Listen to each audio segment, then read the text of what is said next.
exhaust pipe for you. If you notice, there's no popping, there's no hesitation, there's a nice steady exhaust. Okay, so here's the other part of the story.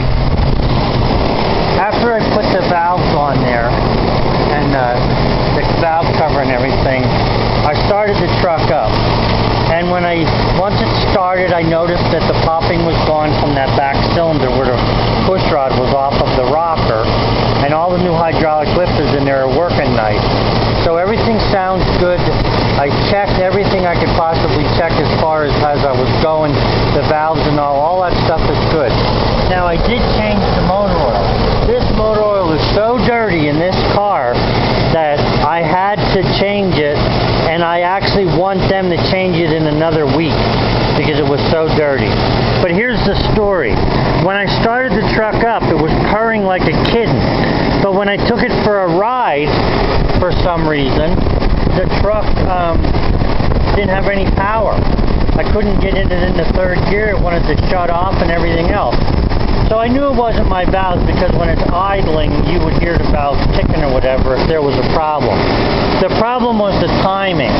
The timing on the truck was off by 20 degrees. It's a miracle that it was running. So to do the timing, you put a timing light on, you hook up to the battery, you put the sensor around the number 1 spark plug, and then you will loosen the distributor enough that you can turn it. You pull out the hose from the vacuum advance and put I use a punch.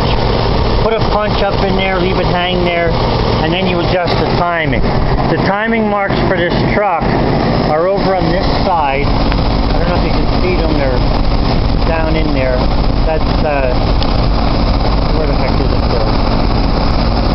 I can't even get my finger down there with the car going. But anyway, you can hear it, it's running nice. The timing is exactly what it should be, which is 8 degrees before top dead center. Now that's with the vacuum hose taken off the distributor, okay, and plugged. And then after I did that, the truck ran a lot better. However, it shut off on me a couple times. Couldn't figure out what was wrong.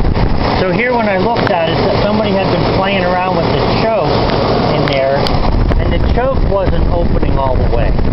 So I loosened the screws on the choke and turned it so that the choke would stay open. Now, on an old car like this, something out of the 80s, all you got to do is pump this pedal 3 times before you start it, and no more, or you'll flood it, and the truck will start right up. So the motor's running. The customer can come and get this. Let me just shut it off here. And everything is good with it. So that's all I did. I readjusted the timing. I think you can see the timing, the mark down there. Let's see if I can zoom in there a little bit. Yeah, somewhere. It's right down in there was where the timing mark would be. But I can't really see it that well. But anyway, 8 degrees before top dead center for this motor, 1981 258. A lot of vacuum lines on this thing. It's a shame that this friggin' government had changed pollution laws so much. I realize, you know, I don't want to pollute anything any more than anybody else, but when it comes to these older cars, if we're going to be able to drive them, we should be able to fix them the same way we used to. I mean, there's things on this that are not hooked up, like this AIR pump. There's a fitting back there, the solenoid for the that allows air into the carburetor and stuff, and that's not working. This sensor here doesn't work, which actually sped up the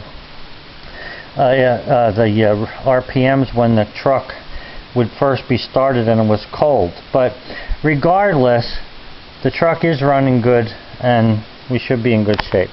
Okay guys, thanks a lot. Have a good one, and I'm glad I hope you enjoyed this series of videos on this doing this head work. If you have any questions, don't be afraid to write me. I'm retired, I don't have nothing to do. Talk to you later. Bye.